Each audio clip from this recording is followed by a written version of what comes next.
Teórico de humedad del suelo y balance hidrológico. Temario: introducción, generalidades, capacidad de retención de un suelo, balance hidrológico mensual, seriado, diario e instrumentos para medir la humedad del suelo. En la figura ustedes pueden ver representación esquemática del balance de agua en la zona radicular, donde se indica la dirección de los flujos de entrada y salida del agua del suelo. En la parte de la atmósfera, la evapotranspiración y la precipitación.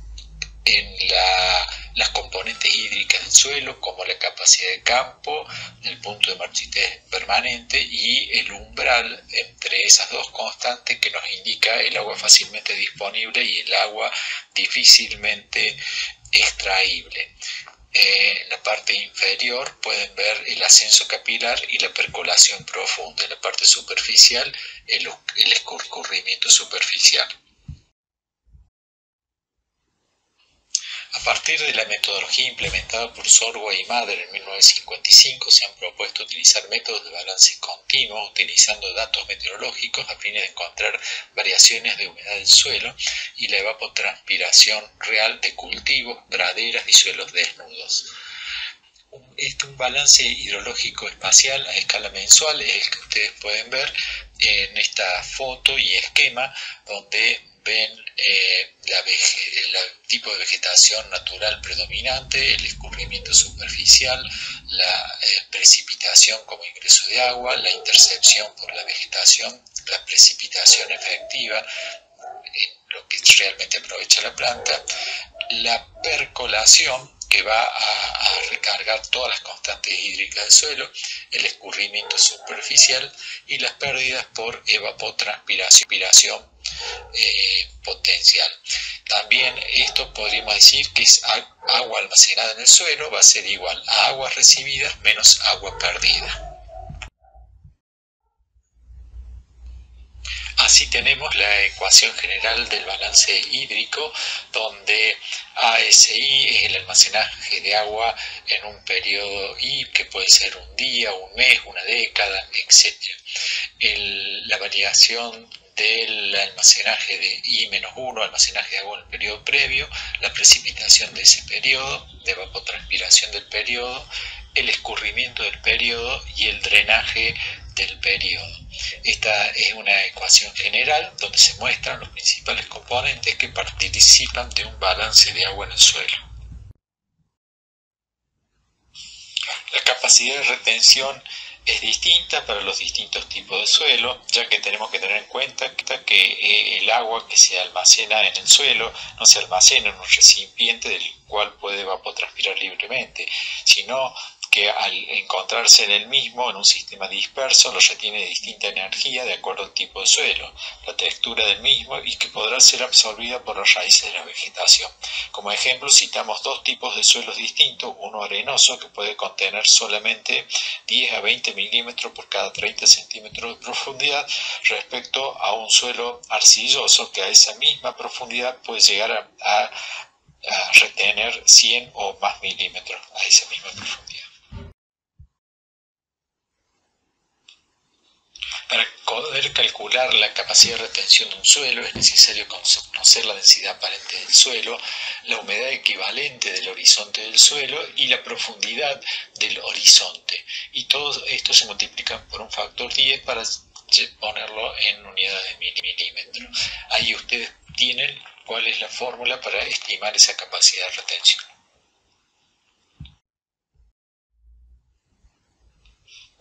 El uso de una serie de tablas de retención con valores crecientes de humedad aprovechable permite determinar la humedad del suelo a través de la estación del cultivo.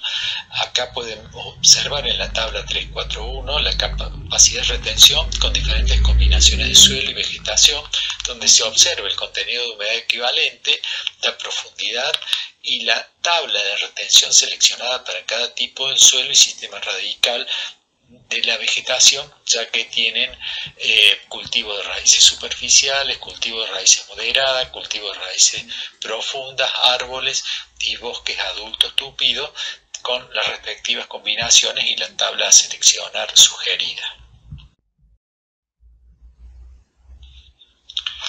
Como resultado de los cálculos de la capacidad de retención, existen tablas de retención para capacidades máximas de almacenaje que van de 25 a 400 milímetros publicadas por Sorway en 1957, pudiendo así calcular para todas las retenciones intermedias. En nuestro caso, solo vamos a trabajar con la tabla de retención de 300 milímetros considerada como caso general y comparativo. En el cuerpo de la tabla encuentran el contenido de agua almacenada en el suelo y en el margen encuentra la demanda atmosférica.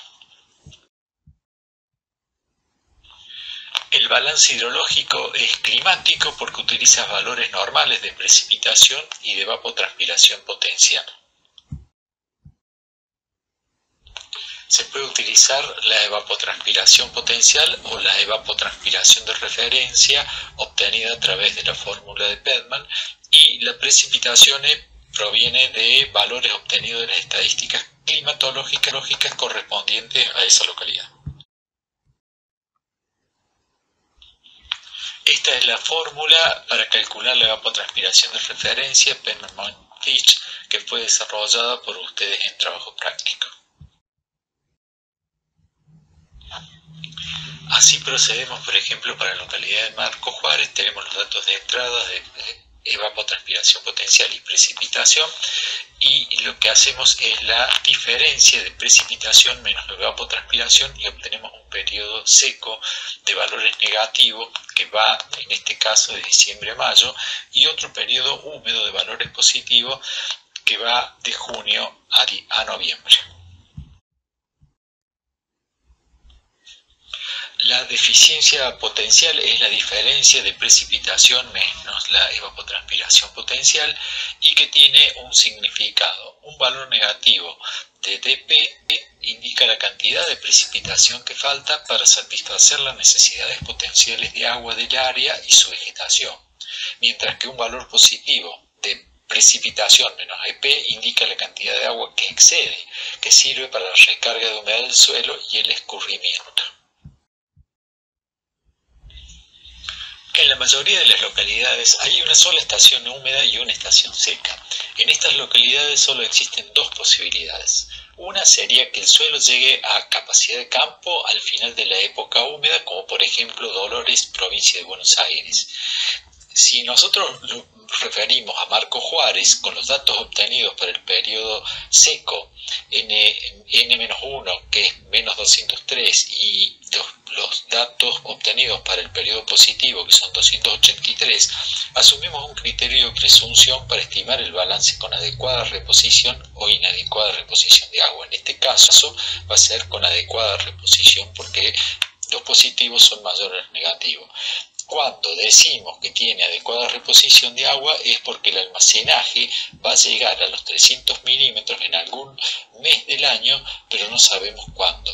Pero va a ocurrir eso en el caso de Marcos Juárez por los periodos secos y húmedos obtenidos con los datos que hemos hecho de la estimación.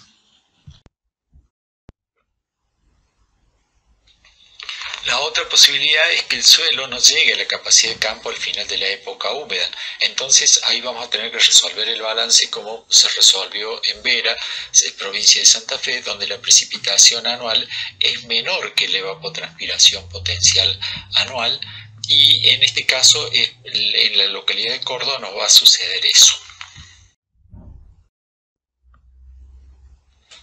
Acá vemos para la localidad de Córdoba, donde la sumatoria del periodo negativo fue mayor a la sumatoria del periodo húmedo positivo, y entonces para poder resolver esto debemos estimar una deficiencia potencial a partir de la cual vamos a acumular los valores negativos.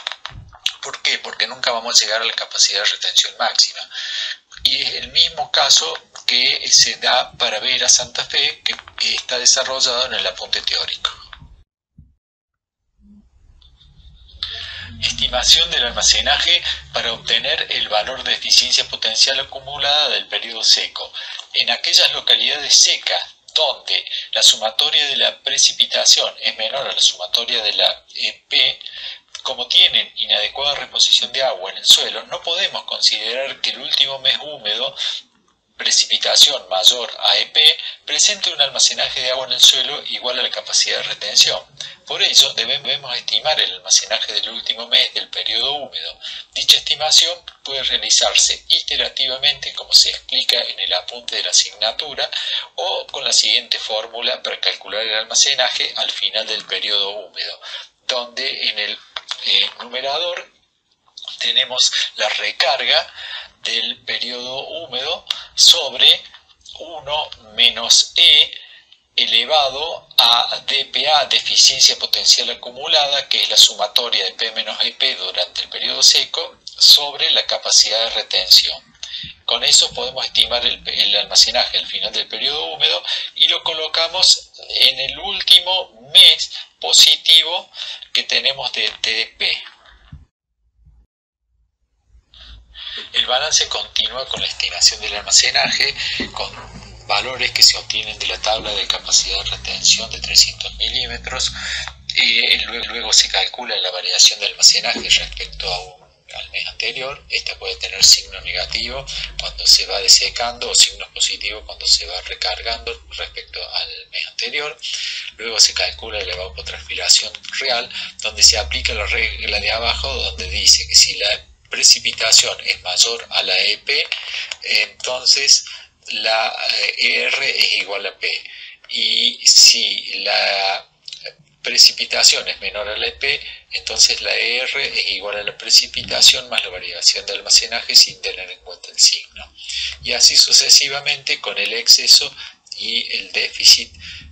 Ustedes esto lo van a desarrollar en práctico.